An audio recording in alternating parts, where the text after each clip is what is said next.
Meno is a well-born young man, a student of the sophist Gorgias. Aware of this, Socrates engages him in a discussion about virtue, challenging him to define and justify what he has learned on the subject from his teacher. Socrates draws into the debate a boy, one of Meno's attendants, and then Anytus, a successful worldly figure in Athens, but not one ordinarily given to philosophic discussion. The debate on what is virtue continues. Persons of the dialogue: Socrates, Anytus, boy, and Meno, who opens the dialogue. Can you tell me, Socrates, whether virtue is acquired by teaching or by practice? Or if neither by teaching nor by practice, then whether it comes to man by nature or in what other way? Oh, Meno, there was a time when the Thessalonians were famous among the other Hellenes only for their riches and their riding.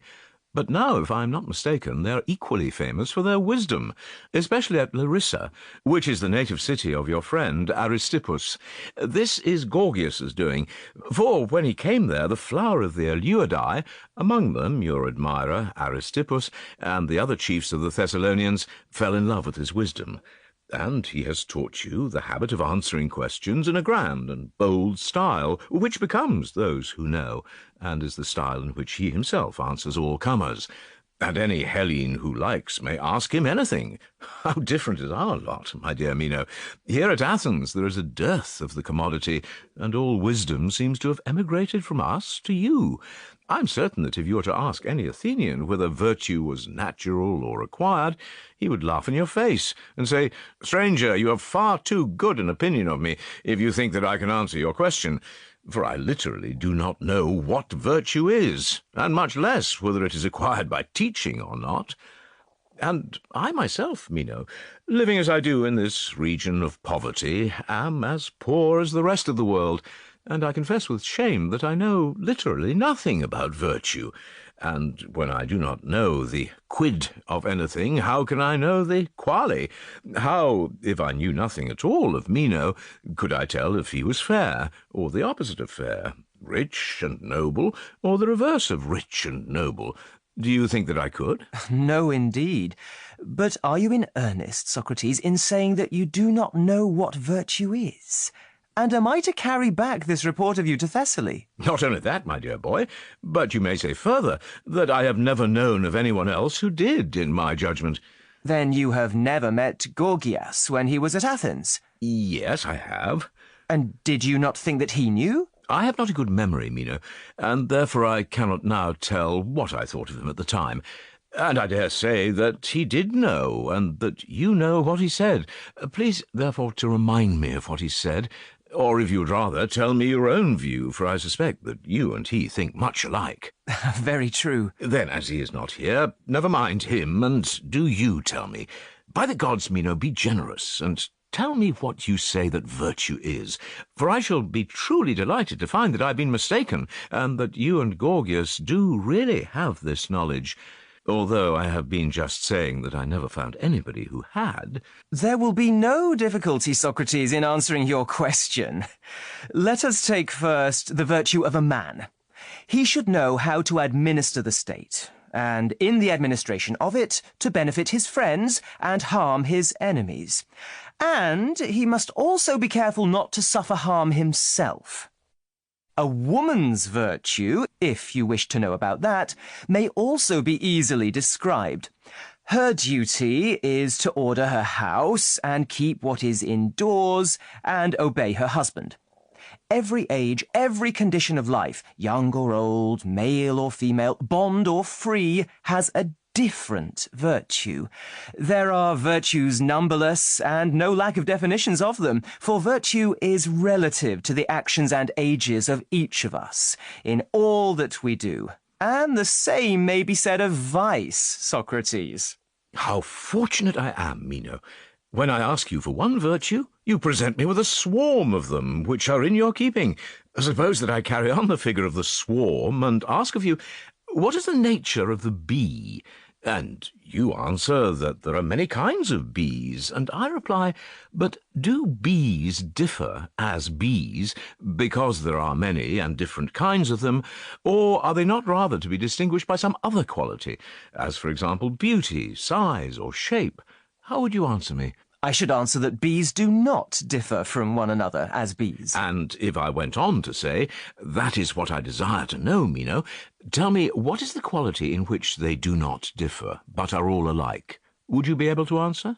I should. And so of the virtues, however many and different they may be, they have all a common nature which makes them virtues, and on this he who would answer the question, what is virtue, would do well to have his eye fixed. Do you understand? I am beginning to understand, but I do not as yet take hold of the question as I could wish. When you say, Meno, that there is one virtue of a man, another of a woman, another of a child, and so on, does this apply only to virtue, or would you say the same of health and size and strength? Or is the nature of health always the same, whether in man or woman? I should say that health is the same, both in man and woman. And is not this true of size and strength? If a woman is strong, she will be strong by reason of the same form and of the same strength subsisting in her, which there is in the man. I mean to say that strength, as strength, whether of man or woman, is the same. Is there any difference? I think not. And will not virtue, as virtue, be the same, whether in a child or in a grown-up person, in a woman or in a man? I cannot help feeling, Socrates, that this case is different from the others. But why? Were you not saying that the virtue of a man was to order a state, and the virtue of a woman was to order a house? I did say so. And can either house or state or anything be well ordered without temperance and without justice? Certainly not. Then they who order a state or a house temperately or justly order them with temperance and justice. Certainly. Then both men and women, if they are to be good men and women, must have the same virtues of temperance and justice. True. And can either a young man or an elder one be good if they are intemperate and unjust? They cannot. They must be temperate and just. Yes. Then all men are good in the same way, and by participation in the same virtues. Such is the inference. And they surely would not have been good in the same way unless their virtue had been the same. They would not. Then, now that the sameness of all virtue has been proven, try and remember what you and Gorgias say that virtue is. Will you have one definition of them all? That is what I'm seeking. If you want to have one definition of them all, I know not what to say, but that virtue is the power of governing mankind. And does this definition of virtue include all virtue? Is virtue the same in a child and in a slave, Meno? Can the child govern his father, or the slave his master, and would he who governed be any longer a slave? I think not, Socrates. No, indeed. There would be small reason in that. Yet, once more, fair friend, according to you, virtue is the power of governing. But do you not add justly and not unjustly? Yes, Socrates, I agree there, for justice is virtue. Would you say virtue, Meno, or a virtue? What do you mean? I mean, as I might say about anything, that a round, for example, is a figure, and not simply figure, and I should adopt this mode of speaking because there are other figures. Quite right, and that is just what I am saying about virtue, that there are other virtues as well as justice. What are they? Tell me the names of them, as I would tell you the names of the other figures if you asked me. Courage, and temperance, and wisdom, and magnanimity are virtues. And there are many others. Yes, Meno, and again we are in the same case. In searching after one virtue, we have found many, though not in the same way as before. But we have been unable to find the common virtue which runs through them all. Why, Socrates, even now I am not able to follow you in the attempt to get at one common notion of virtue as of other things. No wonder, but I will try to get nearer, if I can, for you know that all things have a common notion. Suppose, now, that someone asked you the question which I asked before. Meno, he would say, what is figure? And if you answered roundness, he would reply to you, in my way of speaking, by asking whether you would say that roundness is figure or a figure, and you would answer a figure. Certainly. And for this reason, that there are other figures. Yes. And if he proceeded to ask what other figures are there, you would have told him. I should. And if he similarly asked what colour is, and you answered whiteness, and the questioner rejoined, would you say that whiteness is colour or a colour, you would reply a colour, because there are other colours as well. I should. And if he had said, tell me what they are, you would have told him of other colours, which are colours just as much as whiteness. Yes. And suppose that he were to pursue the matter in my way, he would say, ever and anon we are landed in particulars, but this is not what I want. Tell me then, since you call them by a common name and say that they are all figures, even when opposed to one another, what is that common nature which you designate as figure, which contains straight as well as round, and is no more one than the other? That would be your mode of speaking? Yes. And in speaking thus, you do not mean to say that the round is round any more than straight, or the straight any more straight than round. Certainly not. You only assert that the round figure is not more a figure than the straight, or the straight than the round. Very true. To what, then, do we give the name of figure? Try and answer. Suppose that when a person asked you this question, either about figure or colour, you were to reply, man, I do not understand what you want, or know what you are saying. He would look rather astonished and say, do you not understand that I am looking for the simile in multis? And then he might put the question in another form. Meno, he might say, what is that simile in multis which you call figure, and which includes not only round and straight figures, but all? Could you not answer that question, Meno? I wish that you would try. The attempt will be good practice with a view to the answer about virtue. I would rather that you should answer, Socrates. Shall I indulge you? By all means. And then you will tell me about virtue. I will. Then I must do my best, for there is a prize to be won. Certainly. Well, I will try and explain to you what figure is. What do you say to this answer? Figure is the only thing which always follows colour. Will you be satisfied with it? As I am sure that I should be, if you would let me have a similar definition of virtue. But, Socrates, it is such a simple answer. Why simple? Because, according to you, figure is that which always follows colour. Granted. But if a person were to say that he does not know what colour is, any more than what figure is, what sort of answer would you have given him? I should have told him the truth. And if he were a philosopher of the eristic and antagonistic sort, I should say to him, you have my answer. And if I am wrong, your business is to take up the argument and refute me. But if we were friends and were talking as you and I are now, I should reply in a milder strain and more in the dialectician's vein. That is to say, I should not only speak the truth, but I should make use of premises which the person interrogated would be willing to admit. And this is the way in which I shall endeavour to approach you. You will acknowledge, will you not, that there is such a thing as an end, or termination, or extremity, all which words I use in the same sense, although I am aware that Prodicus might draw distinctions about them, but still you, I am sure, would speak of a thing as ended or terminated. That is all which I am saying, not anything very difficult. Yes, I should, and I believe that I understand your meaning. And you would speak of a surface, and also of a solid, as, for example, in geometry. Yes. Well then, you are now in a condition to understand my definition of figure. I define figure to be that in which the solid ends, or, more concisely, the limit of solid. And now, Socrates, what is colour? You are outrageous, Meno, in thus plaguing a poor old man to give you an answer when you will not take the trouble of remembering what is Gorgias's definition of virtue. When you have told me what I ask, I will tell you, Socrates. A man who was blindfolded has only to hear you talking, and he would know that you are a fair creature and have still many lovers. Why do you think so? Why? Because you always speak in imperatives, like all beauties when they are in their prime. You are tyrannical, and also, as I suspect, you have found out that I have weakness for the fair, and therefore to humour you I must answer. Please do. Would you like me to answer you after the manner of Gorgias, which is familiar to you? I should like nothing better. Do not he and you and Empedocles say that there are certain effluences of existence, Certainly. and passages into which and through which the effluences pass? Exactly. And some of the effluences fit into the passages, and some of them are too small or too large. True. And there is such a thing as sight. Yes. And now, as Pindar says, read my meaning.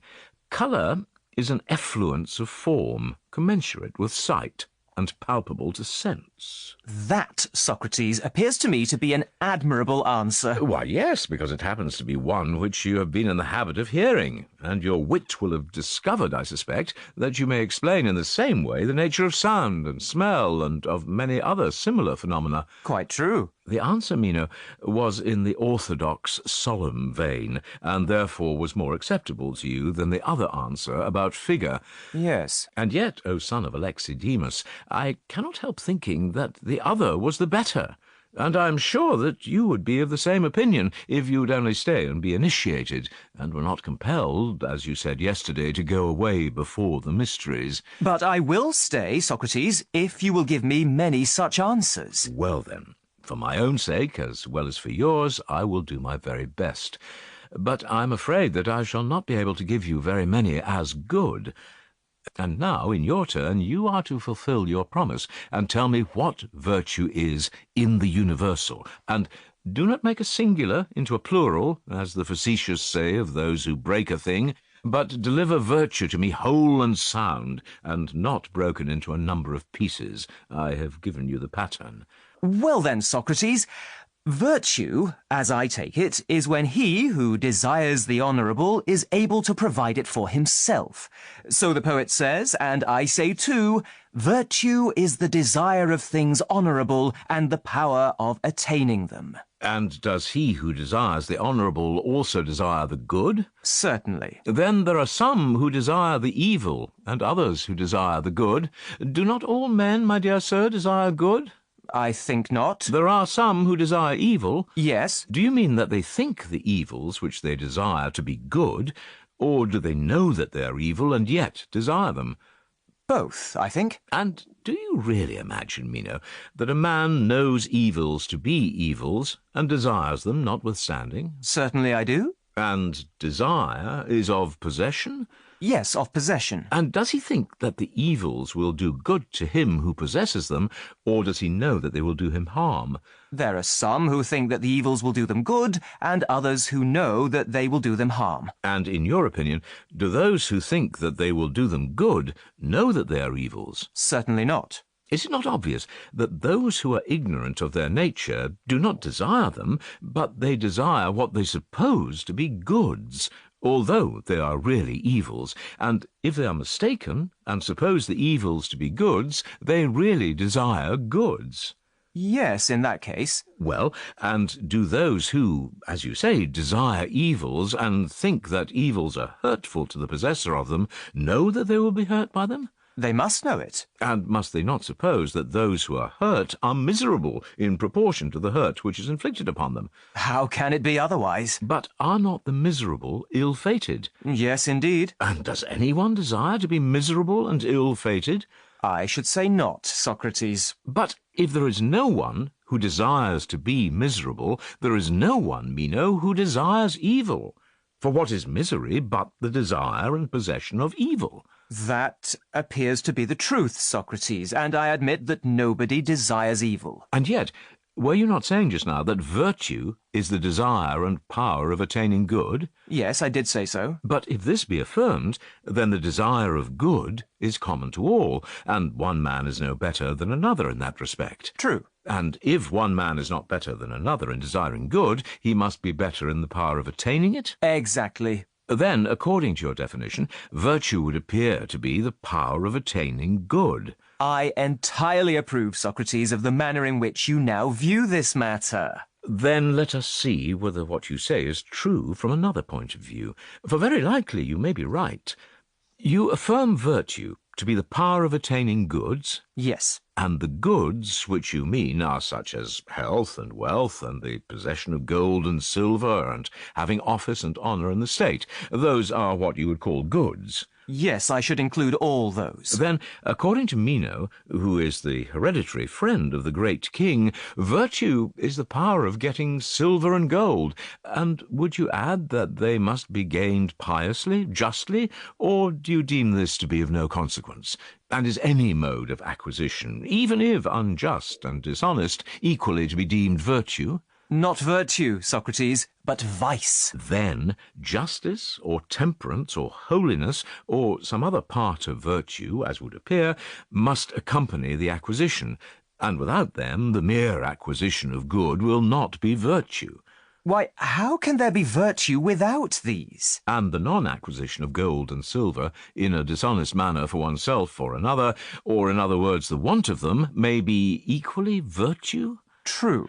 Then the acquisition of such goods is no more virtue than the non-acquisition and want of them, but whatever is accompanied by justice or honesty is virtue, and whatever is devoid of justice is vice. It cannot be otherwise, in my judgment. And were we not saying just now that justice, temperance, and the like were each of them a part of virtue? Yes. And so, Meno, this is the way in which you mock me.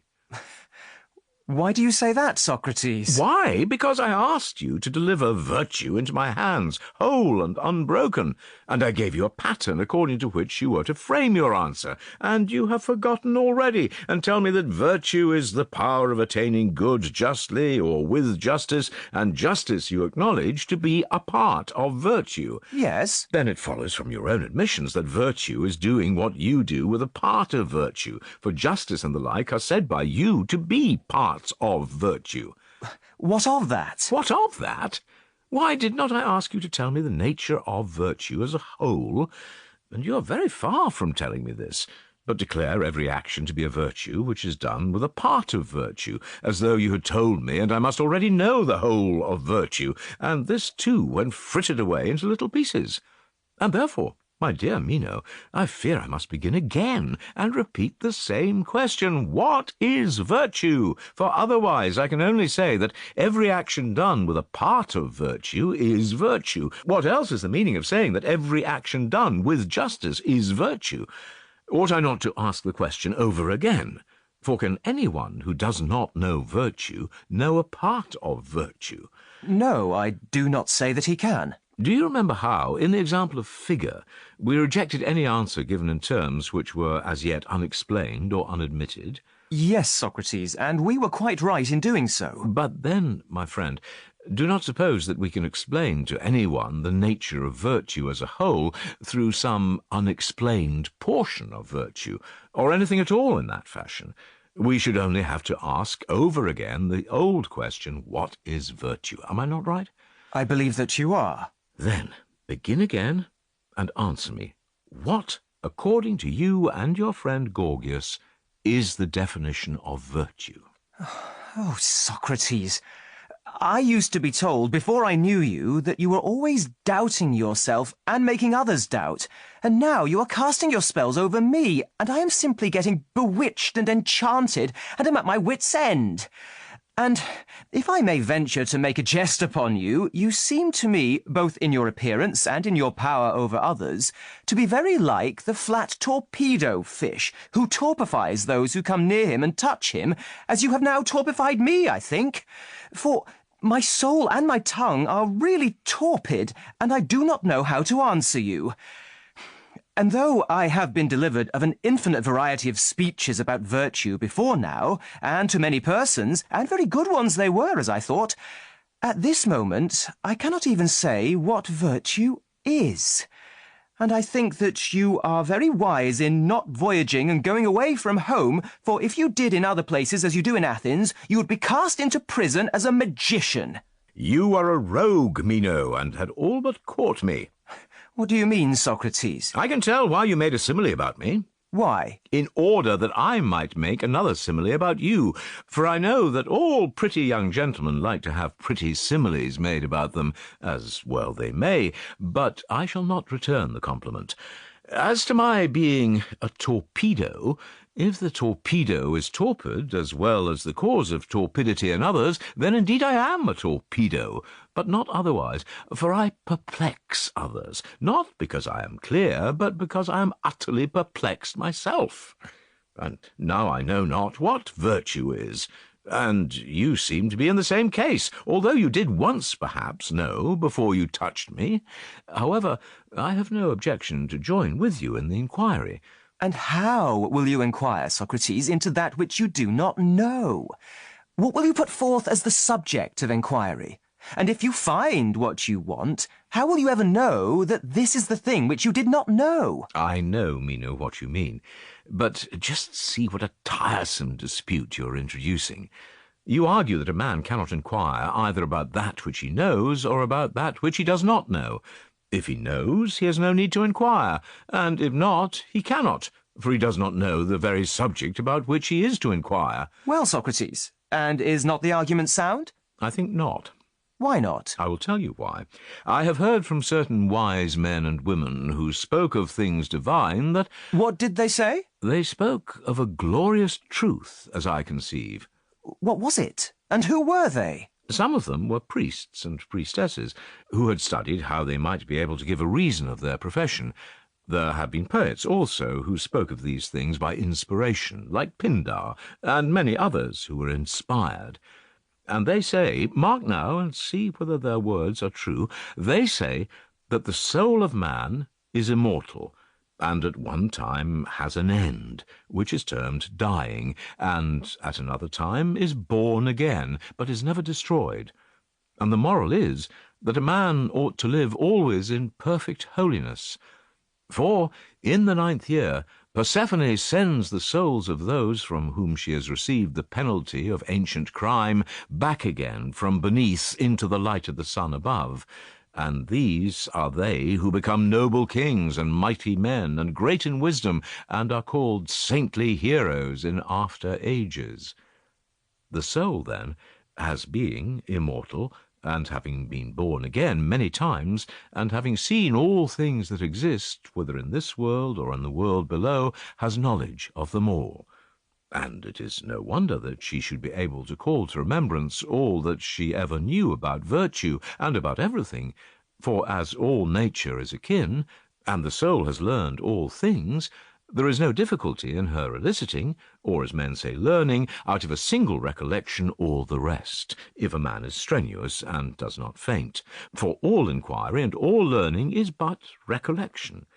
And therefore we ought not to listen to this sophistical argument about the impossibility of inquiry, for it will make us idle, and is sweet only to the sluggard, but the other saying will make us active and inquisitive. In that confiding, I will gladly inquire with you into the nature of virtue. Yes, Socrates, but what do you mean by saying that we do not learn, and that what we call learning is only a process of recollection? Can you teach me how this is? I told you, Meno, just now that you are a rogue, and now you ask whether I can teach you, when I am saying that there is no teaching but only recollection, and thus you imagine that you will involve me in a contradiction. Indeed, Socrates, I protest that I had no such intention. I only asked the question from habit. But if you can prove to me that what you say is true, I wish that you would. It will be no easy matter, but I will try to please you to the utmost of my power. Suppose that you call one of your numerous attendants, that I may demonstrate on him. Certainly. Come hither, boy. He is Greek and speaks Greek, does he not? Yes, indeed. He was born in the house. Attend now to the questions which I ask him, and observe whether he learns of me or only remembers. I will. Tell me, boy, do you know that a figure like this is a square? I do. And you know that a square figure has these 4 lines equal? Certainly. And these lines which I've drawn through the middle of the square are also equal? Yes. A square may be of any size. Certainly. And if one side of the figure be of 2 feet, and the other side be of 2 feet, how much will the whole be? Let me explain. If in one direction the space was of 2 feet, and in the other direction of 1 foot, the whole would be of 2 feet taken once. Yes. But since this side is also of 2 feet, there are twice 2 feet. There are. Then the square is of twice 2 feet? Yes. And how many are twice 2 feet? Count and tell me. 4, Socrates. And might there not be another square, twice as large as this, and having like this the lines equal? Yes. And of how many feet will that be? Of 8 feet. And now, try and tell me the length of the line which forms the side of that double square. This is 2 feet. What will that be? Clearly, Socrates, it will be double. Do you observe, Meno, that I'm not teaching the boy anything, but only asking him questions? And now he fancies that he knows how long a line is necessary in order to produce a figure of 8 square feet, does he not? Yes. And does he really know? Certainly not. He only guesses that because the square is double, the line is double. True. Observe him while he recalls the steps in regular order. Tell me, boy, do you assert that a double space comes from a double line? Remember that I'm not speaking of an oblong, but of a figure equal every way, and twice the size of this, that is to say of 8 feet, and I want to know whether you still say that a double square comes from double line. Yes. But does not this line become doubled if we add another such line here?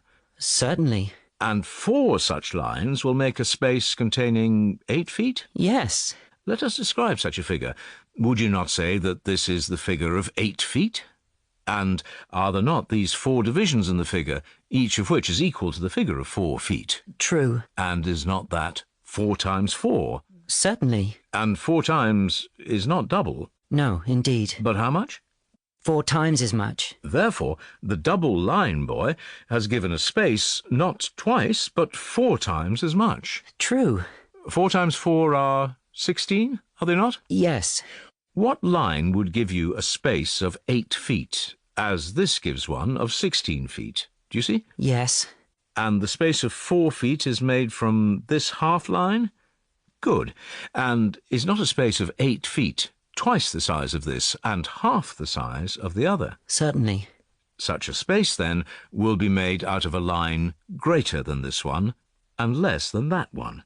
Yes, I think so. Very good. I like to hear you say what you think. And now, tell me, is not this a line of 2 feet and that of 4? Yes. Then the line which forms the side of 8 feet ought to be more than this line of 2 feet and less than the other of 4 feet? It ought.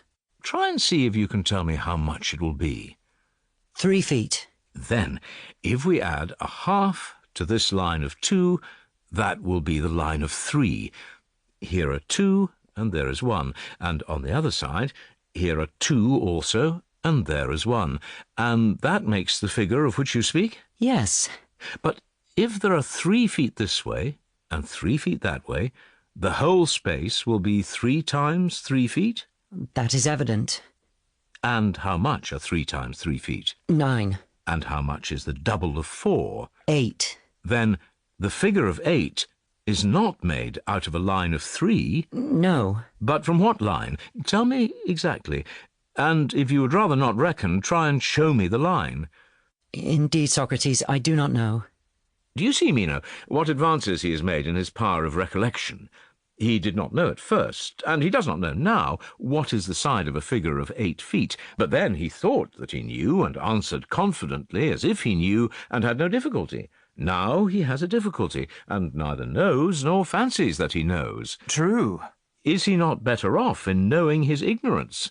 I think that he is. If we have made him doubt, and given him the torpedo shock, have we done him any harm? I think not. We have certainly, as would seem, assisted him in some degree to the discovery of the truth, and now he will wish to remedy his ignorance.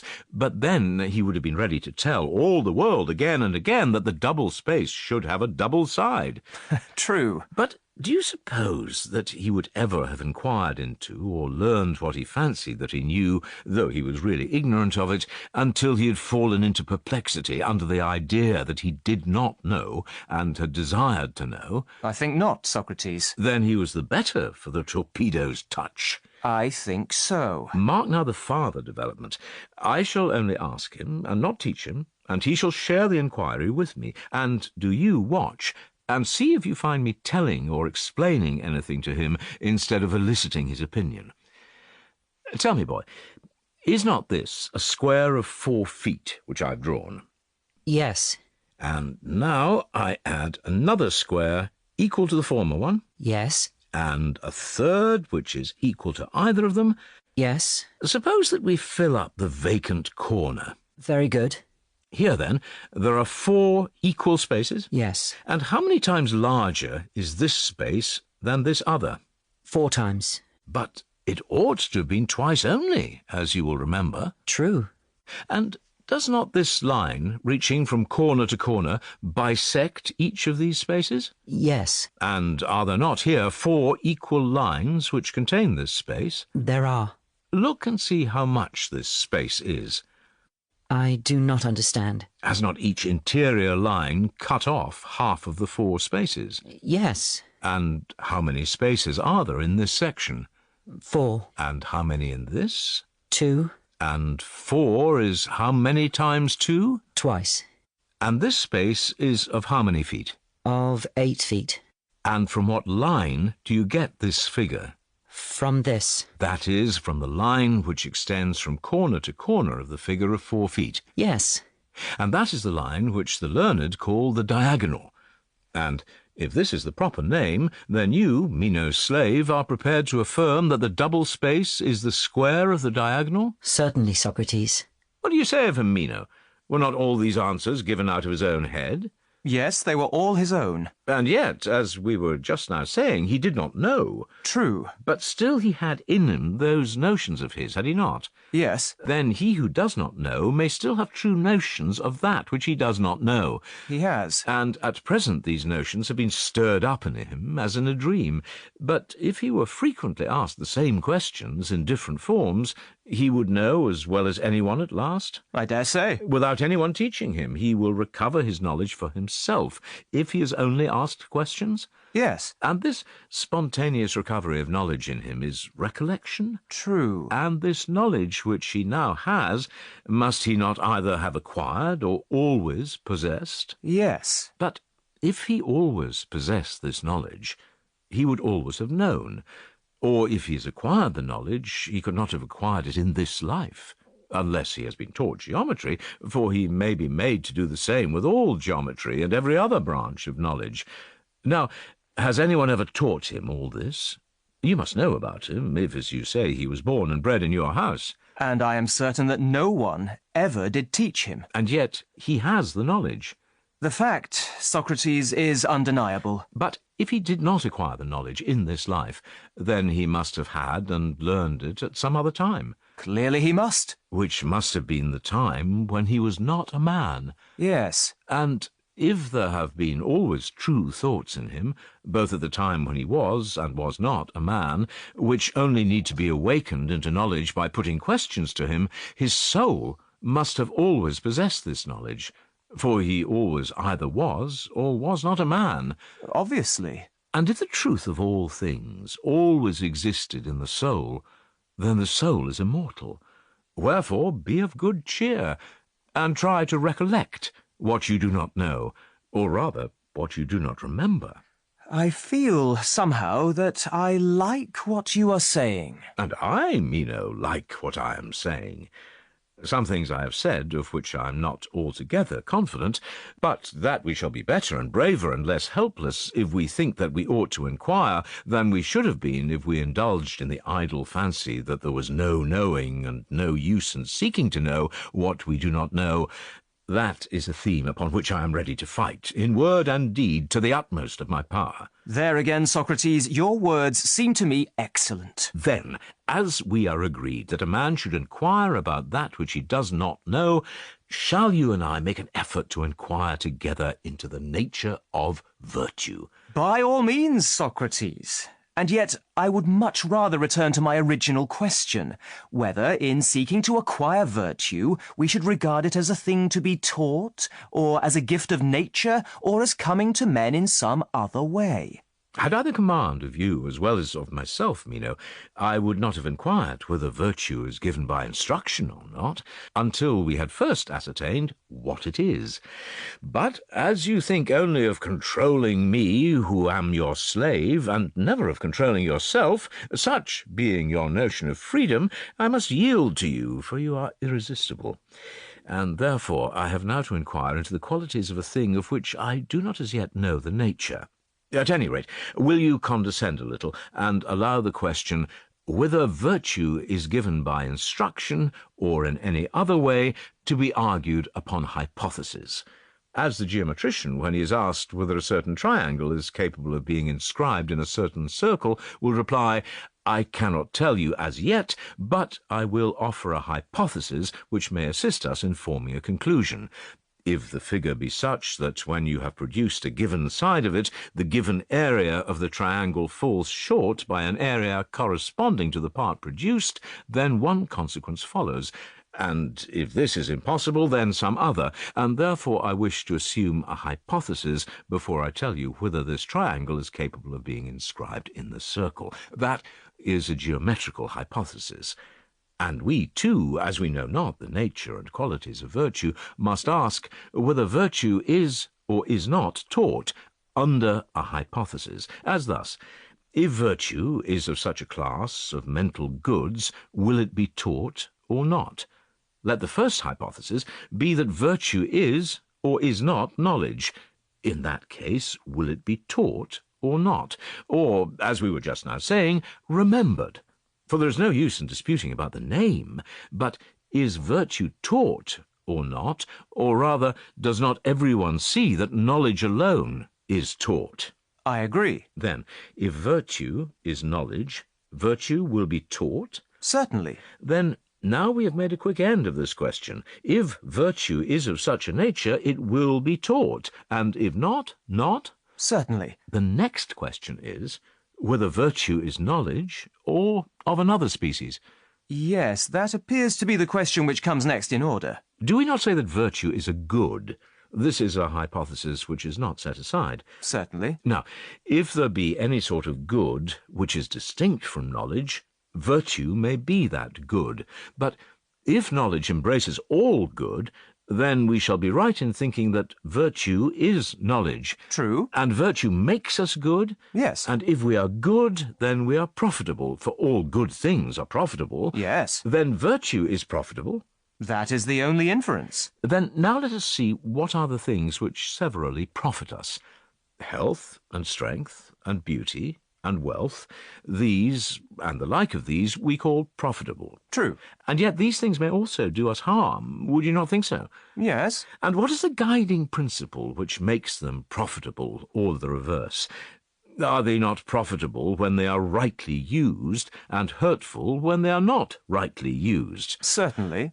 Next, let us consider the goods of the soul. They are temperance, justice, courage, quickness of apprehension, memory, magnanimity, and the like. Surely. And such as these are not knowledge, but of another sort, are sometimes profitable and sometimes hurtful, as, for example, courage wanting prudence, which is only a sort of confidence. When a man has no sense, he is harmed by courage, but when he has sense, he is profited. True. And the same may be said of temperance and quickness of apprehension. Whatever things are learned or done with sense are profitable, but when done without sense, they are hurtful. Very true. And in general, all that the soul attempts or endures when under the guidance of wisdom ends in happiness, but when she is under the guidance of folly, in the opposite.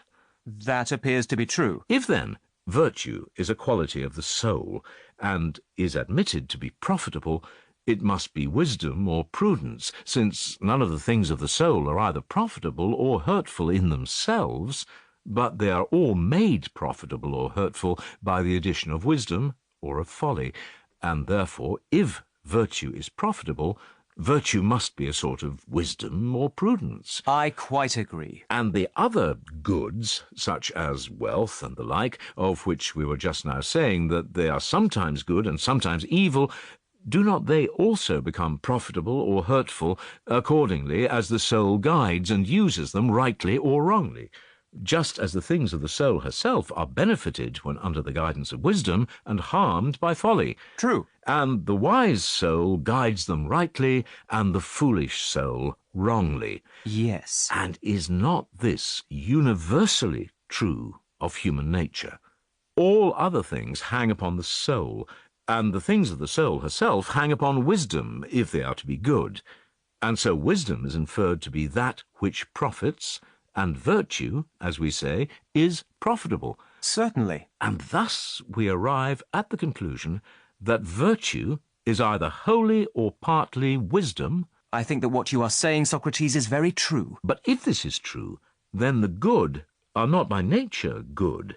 I think not. If they had been, there would assuredly have been discerners of characters among us who would have known our future great men, and on their showing we should have adopted them, and when we had got them we should have kept them in the citadel out of the way of harm, and set a stamp upon them far rather than upon a piece of gold, in order that no one might tamper with them, and when they grew up they would have been useful to the state. Yes, Socrates, that would have been the right way. But if the good are not by nature good, are they made good by instruction?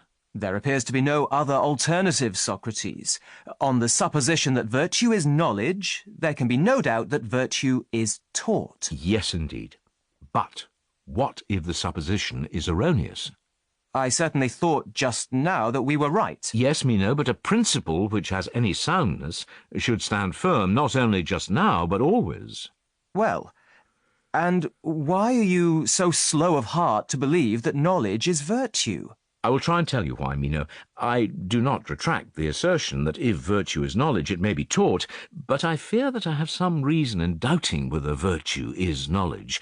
For consider now, and say whether virtue, and not only virtue, but anything that is taught, must not have teachers and disciples. Surely. And conversely, may not the art of which neither teachers nor disciples exist be assumed to be incapable of being taught? True, but do you think that there are no teachers of virtue? I have certainly often inquired whether there were any, and taken great pains to find them, and have never succeeded.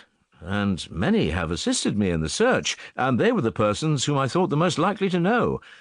Here, at the moment when he is wanted, we fortunately have sitting by us Anytus, the very person of whom we should make inquiry. To him, then, let us repair. In the first place, he is the son of a wealthy and wise father, Themion, who acquired his wealth, not by accident or gift, like Ismenias the Theban, who has recently made himself as rich as Polycrates, but by his own skill and industry, and who is a well-conditioned, modest man, not insolent or overbearing or annoying. Moreover, this son of his has received a good education, as the Athenian people certainly appear to think, for they choose him to fill the highest offices. And these are the sort of men from whom you are likely to learn whether there are any teachers of virtue, and who they are. Please, Anytus, to help me and your friend Meno in answering our question. Who are the teachers? Consider the matter thus. If we wanted Meno to be a good physician, to whom should we send him? Should we not send him to the physicians? Certainly. Or if we wanted him to be a good cobbler, should we not send him to the cobblers? Yes. And so forth. Yes. Let me trouble you with one more question. When we say that we should be right in sending him to the physicians, if we wanted him to be a physician, do we mean that we should be right in sending him to those who profess the art, rather than to those who do not, and to those who demand payment for teaching the art, and profess to teach it to anyone who will come and learn? And if these were our reasons, should we not be right in sending him? Yes. And might not the same be said of flute-playing and of the other arts?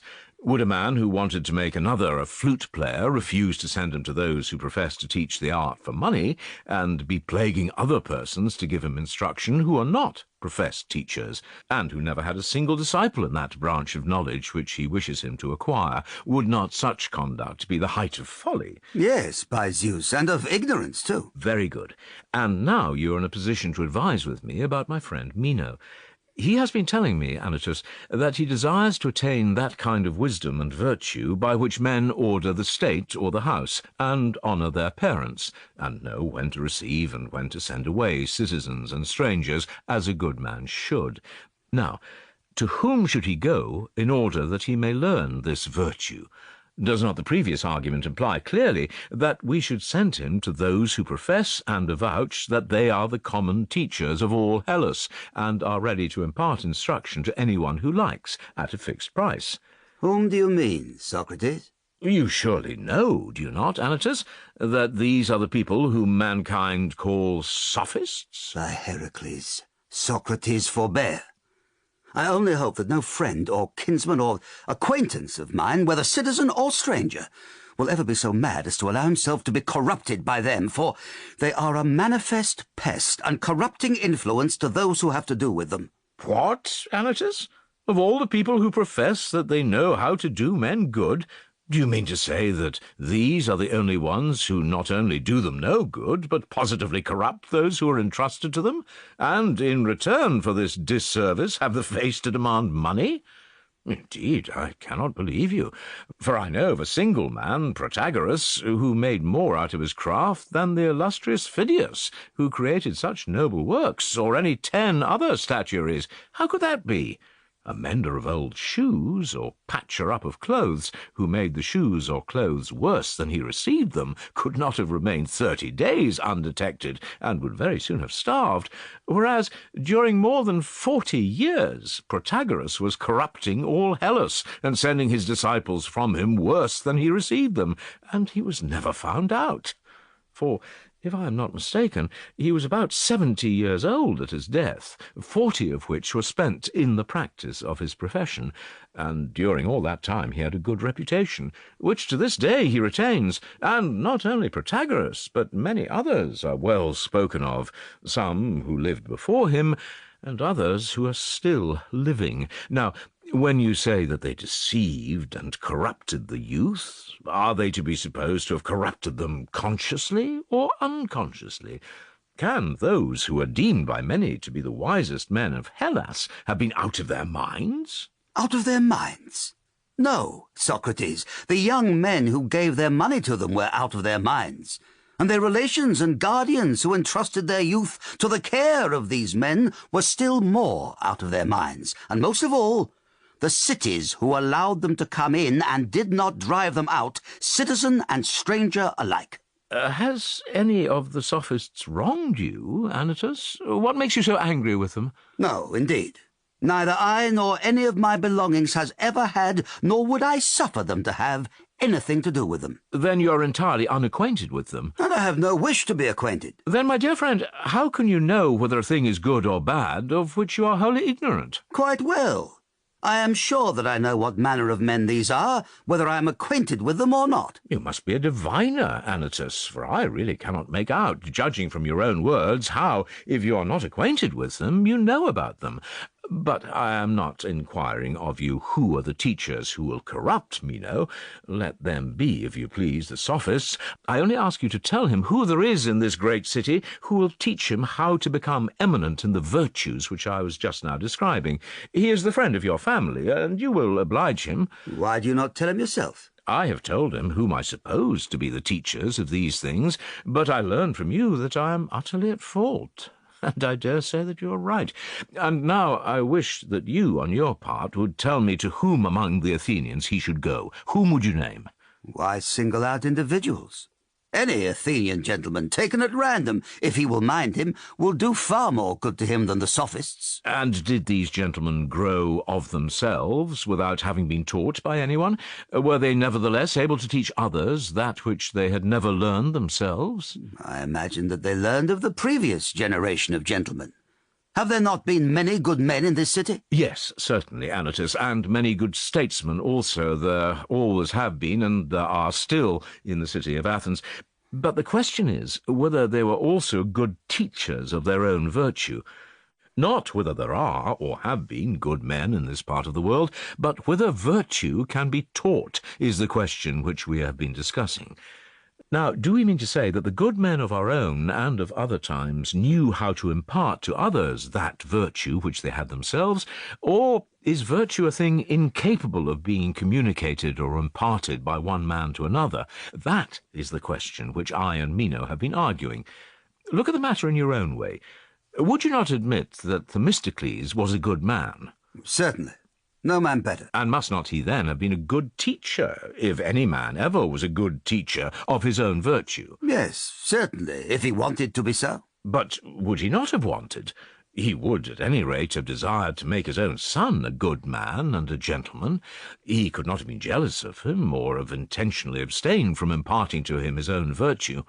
Did you never hear that he made his son, Cleophantus, a famous horseman, and had him taught to stand upright on horseback and hurl a javelin, and do many other marvellous things? And in anything which could be learned from a master, he was well trained. Have you not heard from our elders of him? I have. Then no one could say that his son showed any want of capacity. Very likely not. But did anyone, old or young, ever say in your hearing that Cleophantus, son of Themistocles, was a wise or good man, as his father was? I have certainly never heard anyone say so. And if virtue could have been taught, would his father Themistocles have sought to train him in these minor accomplishments, and allowed him, who, as you must remember, was his own son, to be no better than his neighbours in those qualities in which he himself excelled? Indeed, I think not. Here was a teacher of virtue whom you admit to be among the best men of the past. Let us take another, Aristides, the son of Lysimachus. Would you not acknowledge that he was a good man? To be sure I should. And did not he train his son Lysimachus better than any other Athenian in all that could be done for him by the help of masters? But what has been the result? Is he a bit better than any other mortal? He is an acquaintance of yours, and you see what he's like. There is Pericles, again, magnificent in his wisdom, and he, as you are aware, had two sons, Paralus and Xanthippus. I know. And you know also that he taught them to be unrivalled horsemen, and had them trained in music and gymnastics and all sorts of arts. In these respects they were on a level with the best. And had he no wish to make good men of them? Nay, he must have wished it. But virtue, as I suspect, could not be taught. And that you may not suppose the incompetent teachers to be only the meaner sort of Athenians, and few in number, remember again that Thucydides had two sons, Milesius and Stephanus, whom, besides giving them a good education in other things, he trained in wrestling, and they were the best wrestlers in Athens. One of them he committed to the care of Xanthias, and the other of Eudorus, who had the reputation of being the most celebrated wrestlers of that day. Do you remember them? I have heard of them. Now, can there be a doubt that Thucydides, whose children were taught things for which he had to spend money, would have taught them to be good men, which would have cost him nothing, if virtue could have been taught? Will you reply that he was a mean man, and had not many friends among the Athenians and allies? Nay, but he was of a great family, and a man of influence at Athens and in all Hellas, and if virtue could have been taught, he would have found out some Athenian or foreigner who would have made good men of his sons, if he could not himself spare the time from cares of state. Once more, I suspect, friend Anytus, that virtue is not a thing which can be taught. Socrates, I think that you are too ready to speak evil of men. And if you will take my advice, I would recommend you to be careful. Perhaps there is no city in which it is not easier to do men harm than to do them good, and this is certainly the case at Athens, as I believe that you know. Oh, Meno, think that Anytus is in a rage, and he may well be in a rage, for he thinks, in the first place, that I am defaming these gentlemen, and in the second place he is of opinion that he is one of them himself. But some day he will know what is the meaning of defamation, and if he ever does, he will forgive me. Meanwhile, I will return to you, Meno, for I suppose that there are gentlemen in your region too? Certainly there are. And are they willing to teach the young? And do they profess to be teachers? And do they agree that virtue is taught? No, indeed, Socrates, they are anything but agreed. You may hear them saying at one time that virtue can be taught, and then again the reverse. Can we call those teachers who do not acknowledge the possibility of their own vocation? I think not, Socrates. And what do you think of these sophists who are the only professors? Do they seem to you to be teachers of virtue?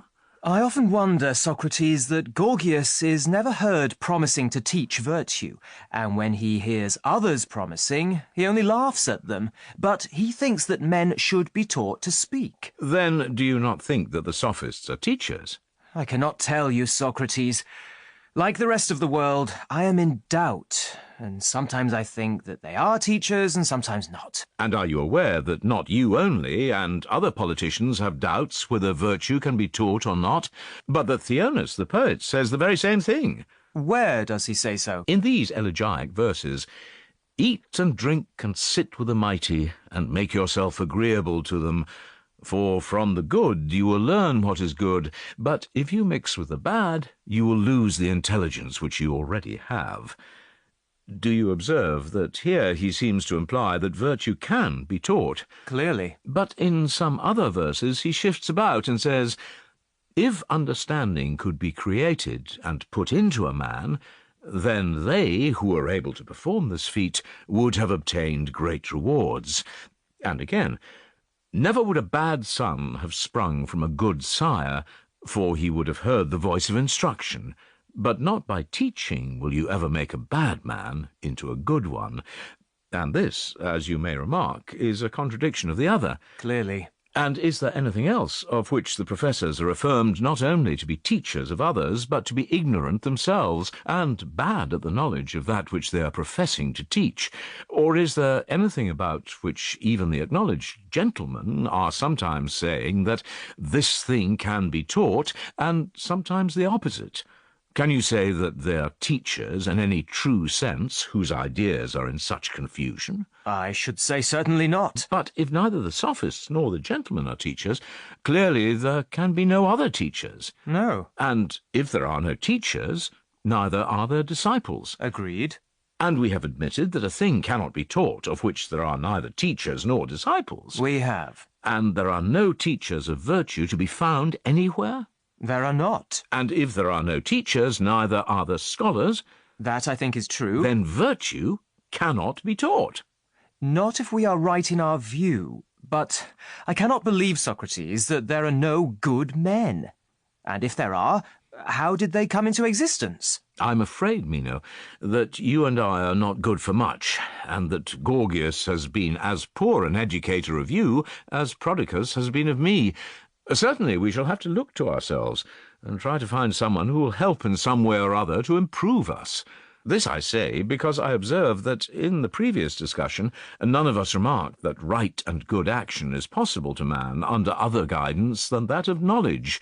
And indeed, if this be denied, there is no seeing how there can be any good men at all.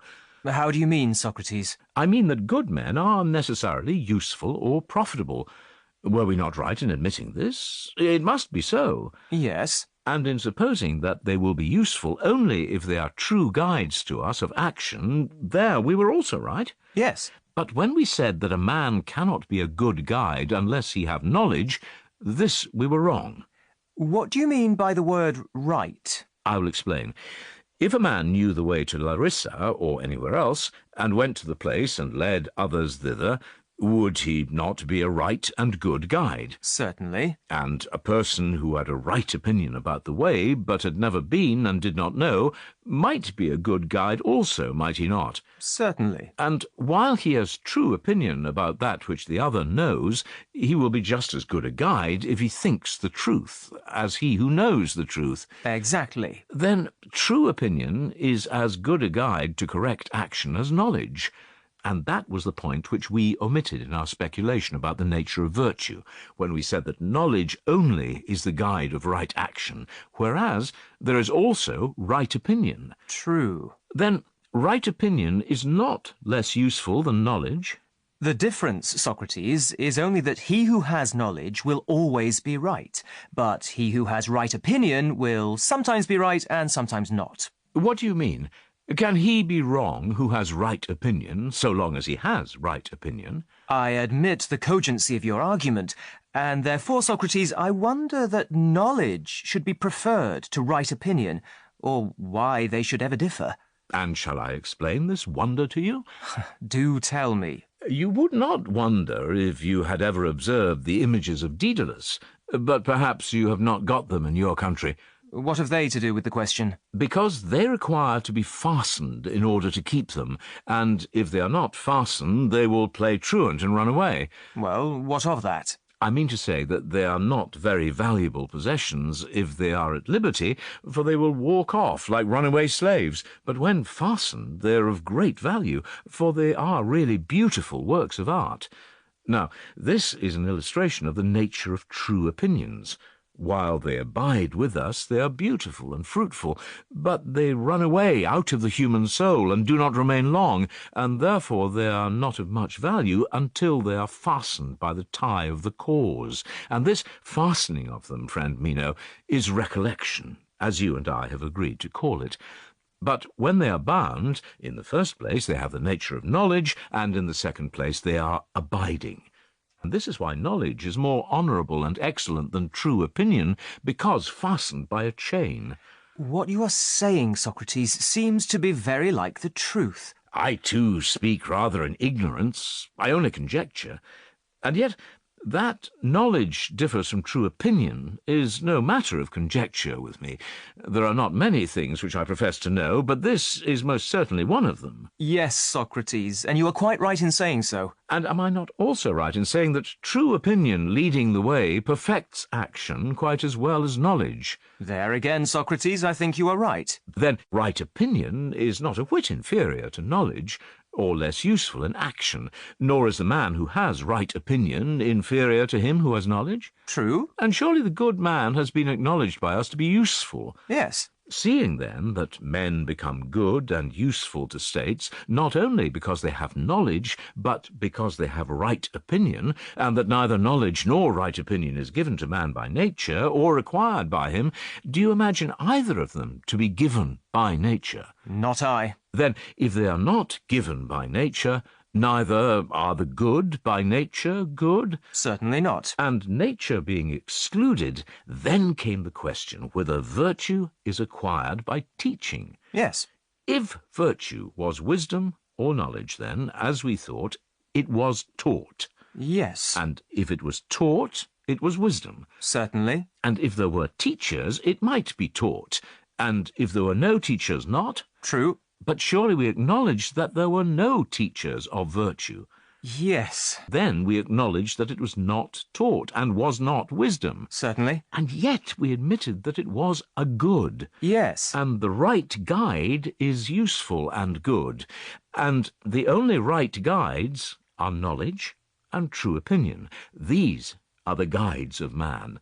For things which happen by chance are not under the guidance of man, but the guides of man are true opinion and knowledge. I think so too. But if virtue is not taught, neither is virtue knowledge. Clearly not. Then, of two good and useful things, one, which is knowledge, has been set aside, and cannot be supposed to be our guide in political life. I think not. And therefore not by any wisdom, and not because they were wise, did Themistocles and those others of whom Anytus spoke govern states. This was the reason why they were unable to make others like themselves, because their virtue was not grounded on knowledge. That is probably true, Socrates. But if not by knowledge, the only alternative which remains is that statesmen must have guided states by right opinion, which is in politics what divination is in religion, for diviners, and also prophets, say many things truly, but they know not what they say. So I believe. And may we not, Meno, truly call those men divine, who, having no understanding, yet succeed in many a grand deed and word? Then we shall also be right in calling divine those whom we were just now speaking of as diviners and prophets, including the whole tribe of poets.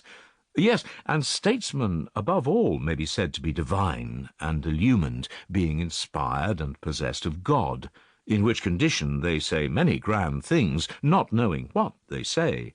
Yes. And the women too, Meno, call good men divine, do they not? And the Spartans, when they praise a good man, say that he is a divine man. And I think, Socrates, that they are right, although very likely our friend Anytus may take offence at the word. I do not care. As for Anytus, there will be another opportunity of talking with him. To sum up our inquiry, the result seems to be, if we are at all right in our view, that virtue is neither natural nor acquired, but an instinct given by God to the virtuous.